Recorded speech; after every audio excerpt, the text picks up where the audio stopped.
प्यारे बच्चों, आज आपको हम बताएंगे कोमा और इन्वर्टेड कोमा का यूज हम वाक्य में, अनुच्छेद में या कहानी में अंग्रेजी में कहाँ कहाँ और कैसे करते हैं। तो समझिए ज़रा सा। Comma is use to separate word from each other, यानी एक दूसरे वर्ड से एक दूसरे वर्ड को अलग करने के लिए कोमा का यूज किया जाता है, पहली बात। और दूसरी बात, and to separate a reporting verb from the reported speech, यानी कोई वक्ता कहता है और क्या कहता है, वक्ता जो कहता है उसको रिपोर्टिंग वर्ब, और क्या कहता है, किसके बारे में कहता है, उसको रिपोर्टिंग स्पीच कहते हैं। हम एग्जाम्पल लेते हैं।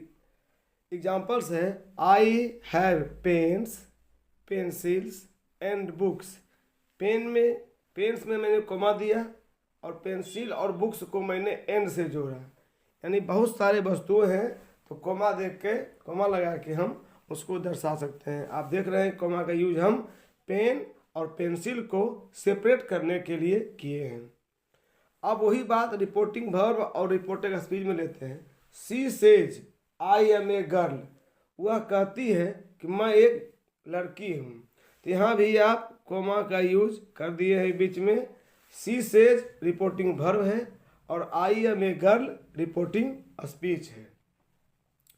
तो कोमा का आप समझ गए होंगे कि किसी भी सेंटेंस में शब्द को अलग करने के लिए या रिपोर्टिंग स्पीच और रिपोर्टिंग वर्ब के बीच में हम कोमा का प्रयोग करते हैं, यानी रिपोर्टिंग वर्ब के बाद कोमा का प्रयोग करते हैं। ध्यान सुनिएगा, रिपोर्टिंग वर्ब के बाद कोमा का यूज करते हैं। अब आइए inverted comma. Inverted comma are use to show the actual words of a speaker. कोई स्पीकर का एक्चुअल वर्ड क्या है उसी को दर्शाने के लिए हम इन्वर्टेड कोमा का प्रयोग करते हैं। यानी reporting speech, I am a student, ये रिपोर्टिंग स्पीच है, इसको हम इन्वर्टेड कोमा के अंतर रखते हैं। आप ऐसे भी कह सकते हैं कि रिपोर्टिंग वर्ब और रिपोर्टिंग स्पीच, रिपोर्टिंग स्पीच को दर्शाने के लिए इन्वर्टेड कोमा का प्रयोग करते हैं। ये सिंगल भी होता है और डबल भी होता है।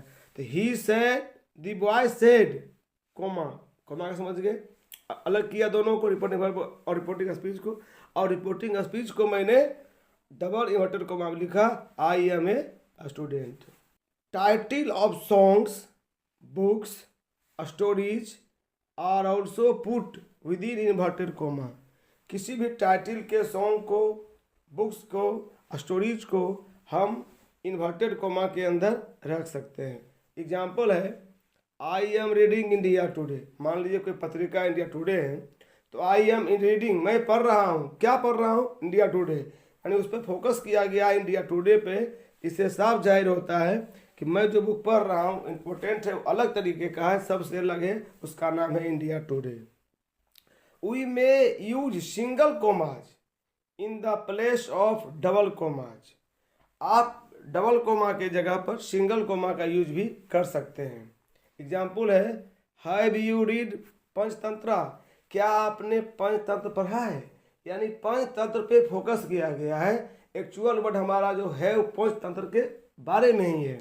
तो यानी किसी शब्द को, किसी भी किताब के टाइटल्स को, सॉन्ग को हम फोकस करने के लिए सिंगल इन्वर्टेड कोमा का प्रयोग करते हैं।